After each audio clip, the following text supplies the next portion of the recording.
spiritual and profound meaning as well. Often marriage in a Christian context is about a covenant between two people in the eyes of God. It's something very deep that we offer to each other. It's the offering of ourselves to another person. And so, to me, marriage has many of these levels of meaning, and they're all important to different ones of us in different ways, and that's okay. And so I just wanted to say, like what Nick said as well, that I think some of the fears that we're talking about, firstly, I think the whole epidemic concept, like there are more and more gay people. Honestly, this is the first time I'm hearing of it in reality, right? Because I think statistically, the number of gay and lesbian people, LGBT people, bisexual, transgender, has stayed consistent over the years, over the decades, as far as studies show. Okay? So it's a little bit fear-mongering when you tell people, in the last 10 years we have had a huge increase in LGBT people. Actually, the reality is not true. They stayed consistent over the last few decades. I think that what has happened is that the society in general, globally, has opened up enough so that more people are coming out, being more comfortable with telling other people about who they are. Many years ago when I was a teenager, I felt like I was all alone. I thought that I was the only one, there's something wrong with me. Right? If you talk to any of the teenagers now today, given the social climate they've been exposed to, a lot of them feel a lot more comfortable telling someone else or telling their friends, you know what, I think I'm gay. Right? But I wouldn't have done that decades ago, right? So I don't think it's a statistical problem. I'm thinking that it's a change in our society, and it's actually a good thing.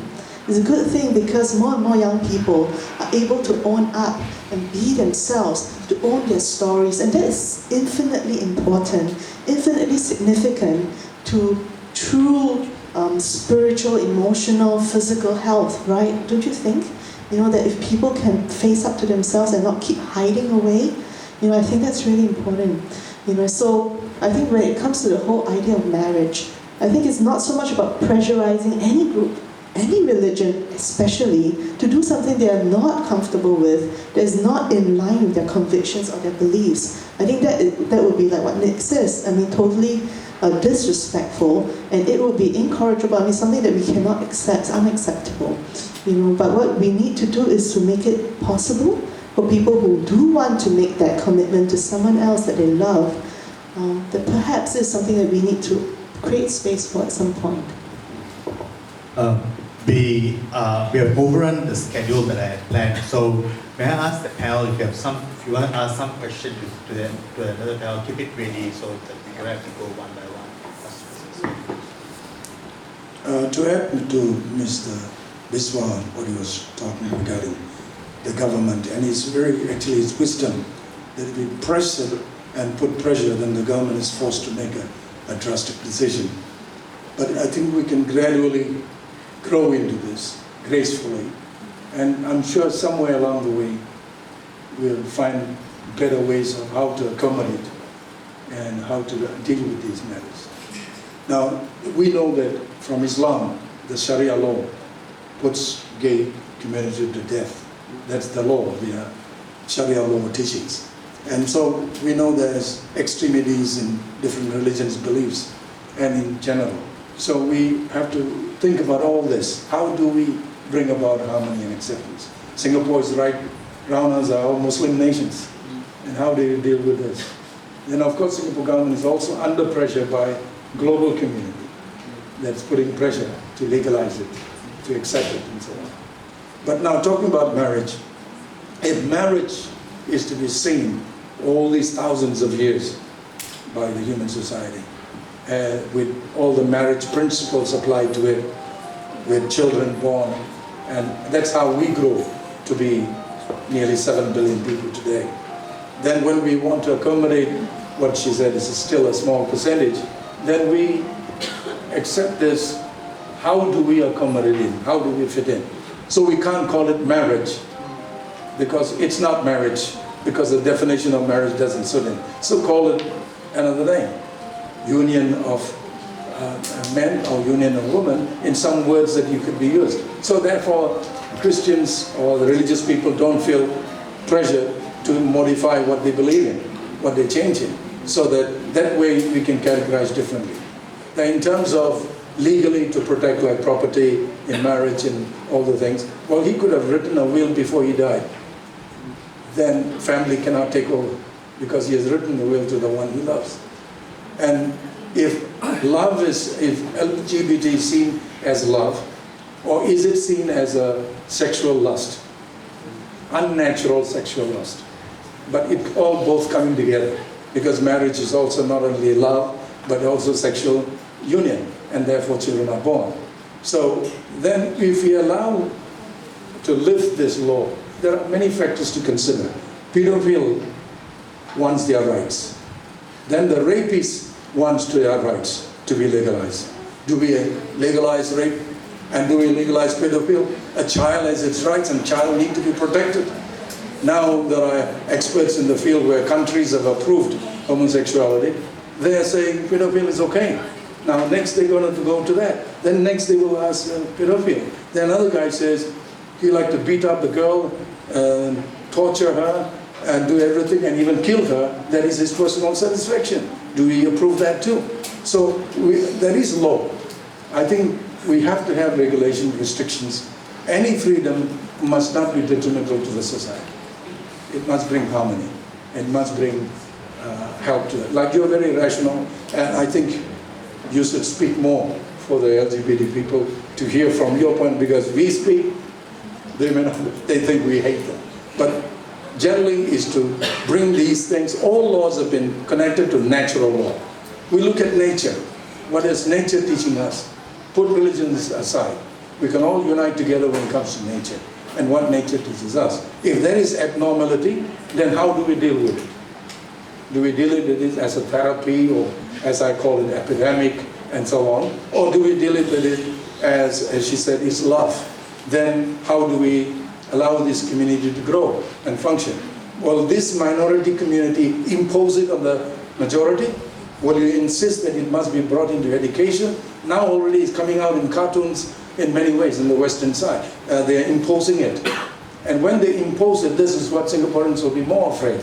If we lift off this law, what will happen? Then they will force it on us. Right? So it shouldn't be seen that way. If we can say we can accommodate, yes, we can. Because there's a lot of things we have accommodated. Gambling. We used to oppose gambling as illegal, but today even government has established that. And prostitution we are against, but still they allow it to function. So there's many ways harmoniously we can settle this. But marriage, don't touch it. Marriage is for what it was all these thousands of years between a male and female. And I'm sure Mr. Biswa will agree. If we follow the principles of marriage, there can be joy of marriage. I'm a happily married man. I have 8 children. I have 9 grandchildren. I'm very happy in my marriage. I had 2 wives. Of course, my first wife died. She's a Chinese. I had 4 girls out of her, and I am now married to a Jewish wife. I have another 4. I didn't agree with Lee Kuan Yew with just 2. I didn't disagree with him right from the start regarding population growth. And we are now facing the problem because of that. But since I'm for population growth, you may imagine how strongly I will stand for marriages and so on. Marriage is beautiful. Marriage is wonderful. And I'm sure that 2 people, if a man and man love each other, why should we stop you from loving each other? But then when it comes to the sexual activity, is what the church will take a stand. But love, we're not against. Love each other, right? If you feel comfortable to be together, living together, and do the work. But when you do the act of sexual act, that's where Christianity will take a stand and say that's it. Because sexual act is only within marriage, within a male and a female, for producing children and enjoy the union. That's point. Thank you, Pastor. Anyone of the panel has got any comments or questions for each other? Maybe you could also ask. Yeah, and well, I think before we open to the floor, we initially wanted to have a 10 minutes break, but I think we can't afford that now. But the toilet is like right here, if you need to use the toilet. It took us, it takes resources and money to organize this event, so we're going to be passing an envelope around. If you want to donate to this cause, please do so. Can we have the envelope? Who's holding the bag? Yeah, Catherine, can you pass that back here? Okay, so the bag will come around. The toilet is behind. We're trying to finish the event at 5. So the basic rules for your questions and your comment is please keep it brief. Don't make a speech, right? Please keep it brief. You may direct the questions to either of the panelists or all of everyone in the panel, right? So and the panelists may question each other. Yeah. So just put up your hands and.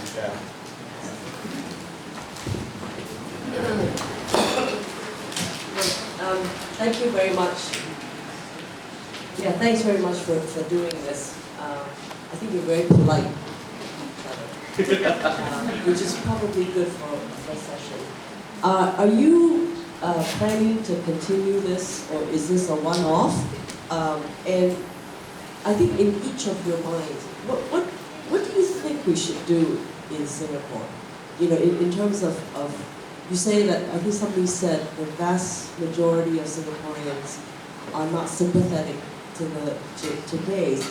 And I don't know if sympathetic word is enough. I think we're actually not knowledgeable, not aware, don't want to talk about it, don't know how to talk about it. So, and you're right, Pauline, to say that it's a very small percentage of the population that is actually gay, but it's just a lot more publicized now. So my question is basic. It's like, so what do you think we should do next? I mean, and it's not with this group. It's like, what do you think should happen out there that sort of gets us into a more not reasonable, but a more knowledgeable, a more patient, a more just kind of a higher knowledge, higher levels of knowledge.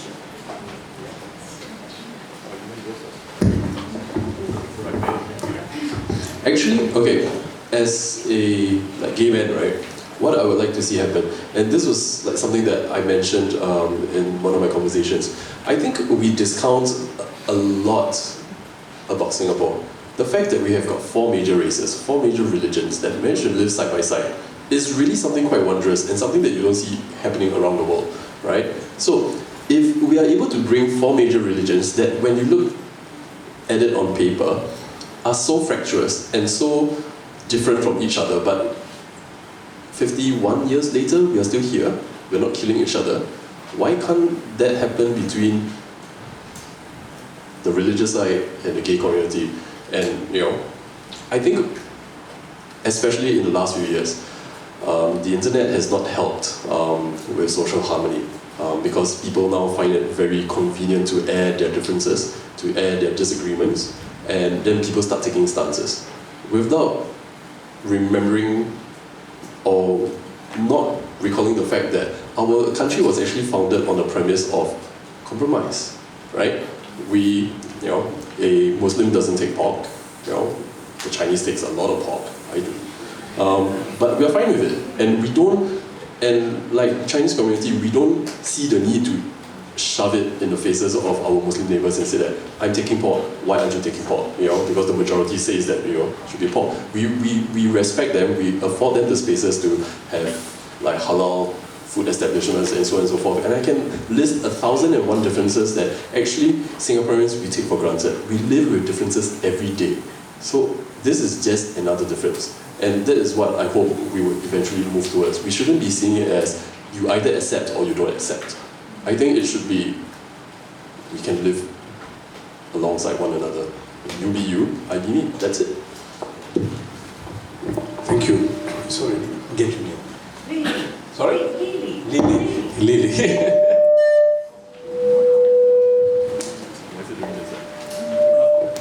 Is this a new form of, is it a new form of censorship?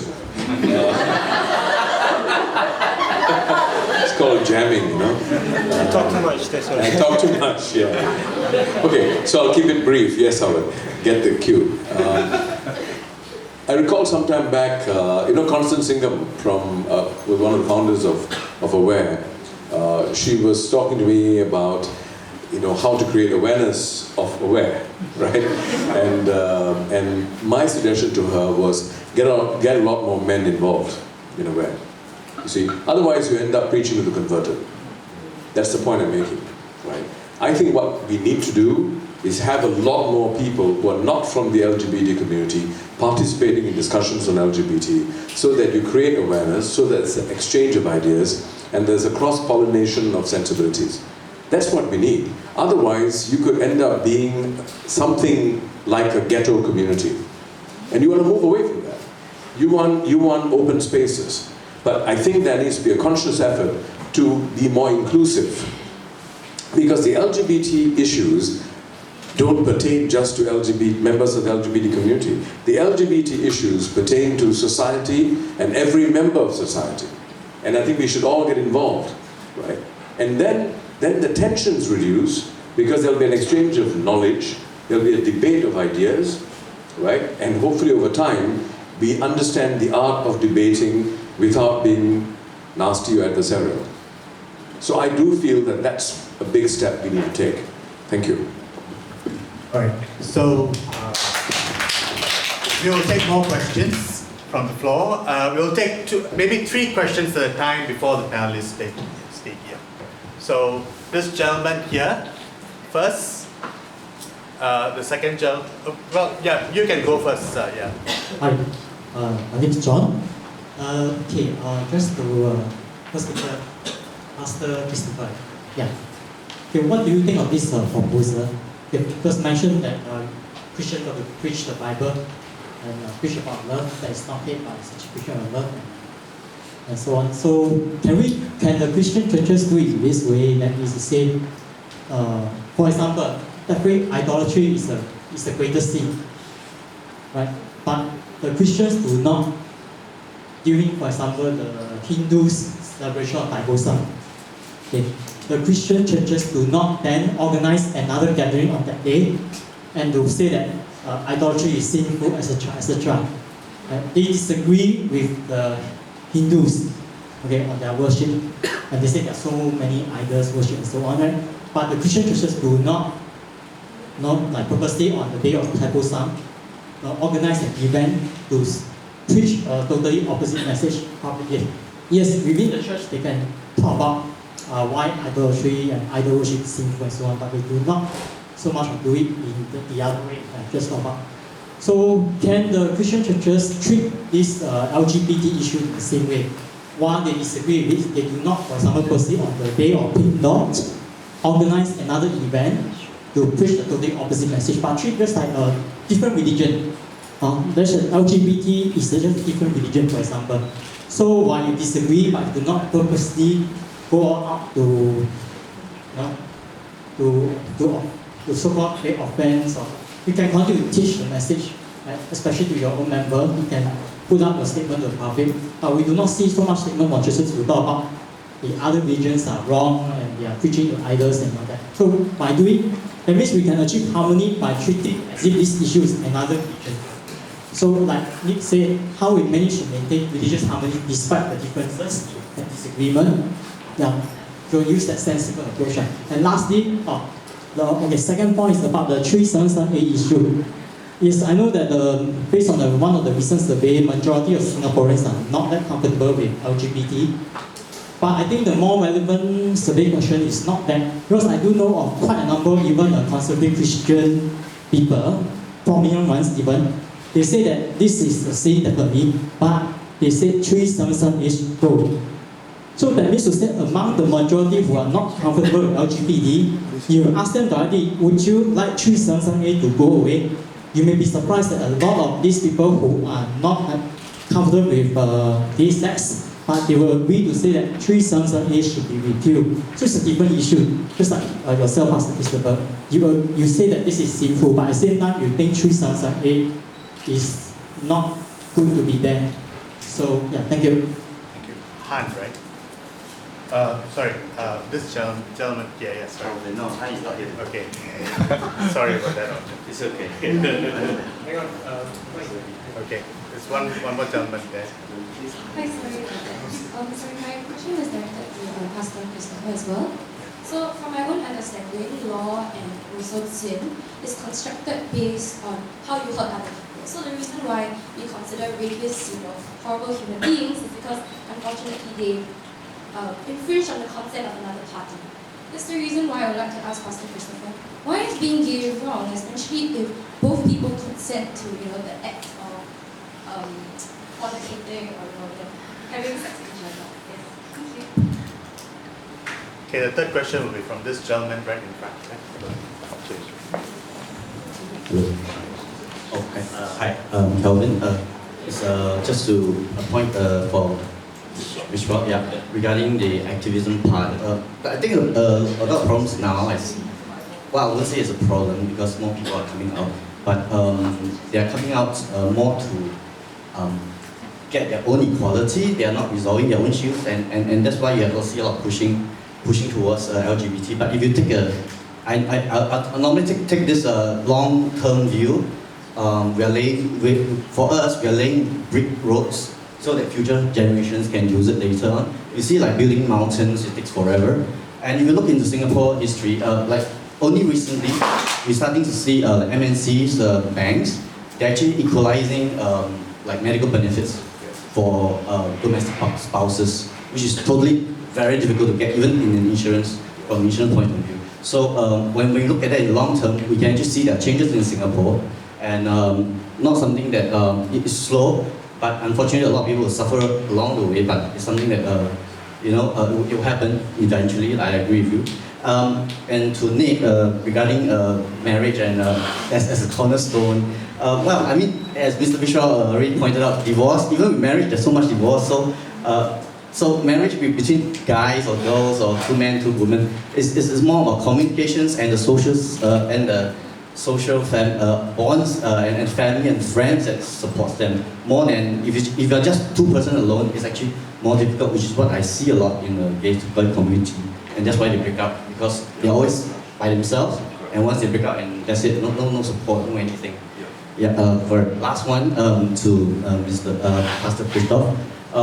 You say a lot of things about nature and things like that, but I just like to think back, like maybe like 20, 30 years ago, of when there's segregation law in US, interracial marriage is disgusting. They equate it to bestiality. They say, oh, what if we can get black and whites to marry? What about bestiality? We also pass the law. So and these are Christians who are proposing things like that. And the same things, we have this famous case when this little black girl was trying to go to a white school, and Christians will line up and they'll threaten the family and threaten her and a small little girl. And so these are Christians who at that time think they are doing the right thing. So maybe it's just a forethought for you to think about how your own interpretations of scriptures has changed over time, and perhaps maybe 10 years later you think differently. Yeah.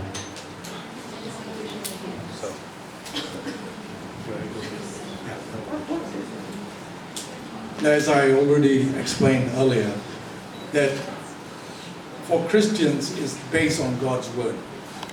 And even my colleague here, if she were to take the scripture and explain from the word of God, this is what God's word says, everybody have to abide by God's word. Right? But because of interpretations and sometimes translations and differences, there is many denominations with different beliefs and practices within the Christianity. Right? So it doesn't talk about the whole Christianity.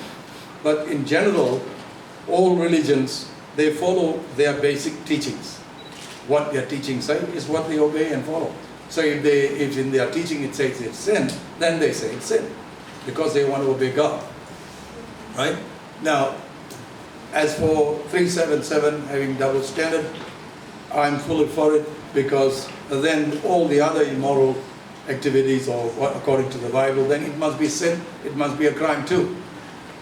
Right? So, but if we lift off this 377, what will the result be, is what I raised just now. Will we try to impose that into education? Will we make it a public activity for others who are not ready to able to accept it yet? How do we evolve in this matter? So we need to look into it. If we want to lift off 377, let's discuss it. Let's see how. Okay, we lift off 377, But how do we behave? How does LGBT behave in the society, being minor? Are you going to impose like America and force everybody else to follow and take off their rights? Pastors lost their rights, the people lost their rights, and it's all about LGBT rights. So it shouldn't be that way. Everybody should be fairly given the rights. All right, and then we can live in harmony on this matter. Did I miss anybody's question? Yes. The other question was, I think from the gentleman, that if the Christian community cannot be confrontational, I think that was the gist of his question. Cannot be confrontational, like for example, when the Pink Dot was held in the past few years, recent years, I think, a similar event, Wear White event happened, which was organized by the Muslims as well as the Christian group. What are your views on such confrontational approaches? I may not know exact reason why they organized that while the LGBT was having their function, but on a straightforward, I think it's not proper to do it in that manner. It's like challenging. It's like showing hatred.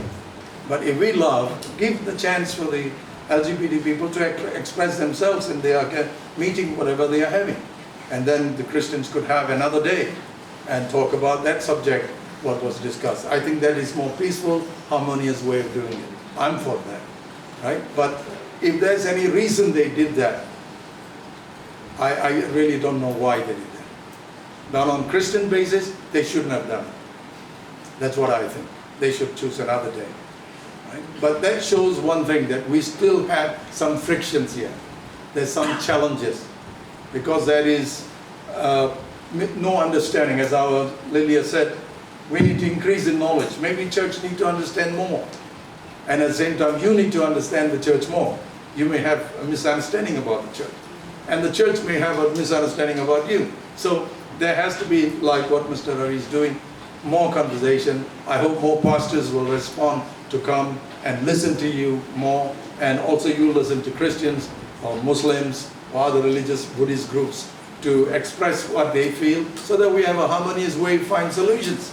We are Singaporeans. We have lived it, 51 years. Yeah, 51 years we have lived it with so much differences, but we have lived together. I think we should give a big clap for ourselves, right? At the same time, PAP has learned to keep us in harmony, and I think we must compliment on that, and we must continue. But I see one problem, I must add, that we may have a nationalistic problem. We don't have racial problem, but we will have nationalistic problem, because those who come from Philippines, India and China now, they will still feel very nationalistic. And if we Singaporeans offend them, because based on their behavior or culture, there's going to be some frictions. There's going to be tension. Maybe one day it'll become violent too. That's what I'm concerned. But if we want to go harmoniously and not end up in like other countries, violent and hate speeches, we should avoid that. We Singaporeans are known to live harmoniously. I think we can solve the problem. We can understand each other, educate each other. Thank you. I think it's a question directed to Swa. So you want to take it? No, it was just a comment. Okay, it's a comment. Okay. Right. So, yes, the gentleman there. I'm Sean. I'm from Free Community Church as well. But a question I have is regarding, two things that's bothering me. One is when you suggest that LGBT is actually a disease, at the same time that it's not productive, and citizens of LGBTs are not able to contribute back to the society. But I say there's a lot of the LGBT people in the society who is in high management, who is able to contribute a lot. I was just joking to one of my friends, mentioning that a married couple will get more subsidy compared to a gay or lesbian people because we are not married. So we are paying more and contributing more to help the society, right? In a way. So then the next question I have is that I cannot grab the fact that how do you associate marriage, love marriage, versus criminal law like rapist, everything, which is a totally different concept. Love, hate, both are very different concepts. Lastly, when you talk about sin and sinners, when you talk about, sorry to say, you mentioned Lawrence Kong, but I know of a lot of churches, big churches, yes, they mention that, oh, I love the sinner, they are gay, everything, I just hate their sin. Hello? Hate their sin. But, so I was saying that, they hate the sin, but they love the sinner. But why are they rejected to be part of the church, part of ministry, because they are gay or lesbian? Isn't that they are not preaching what they say? So in the public they say, telling everybody that yes, I love the sinner. Do they love the sinner, or are they loving the sinner's money for the church? So what is your view on that? We'll take another couple of questions first.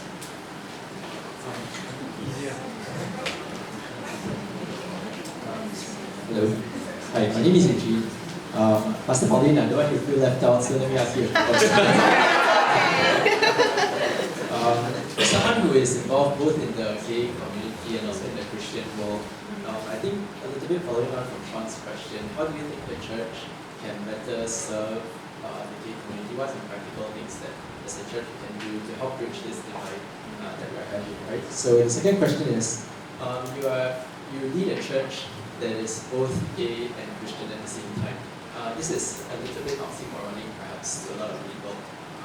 In your experience, why do you think gay people still want to go to church? Why are they still searching for spirituality?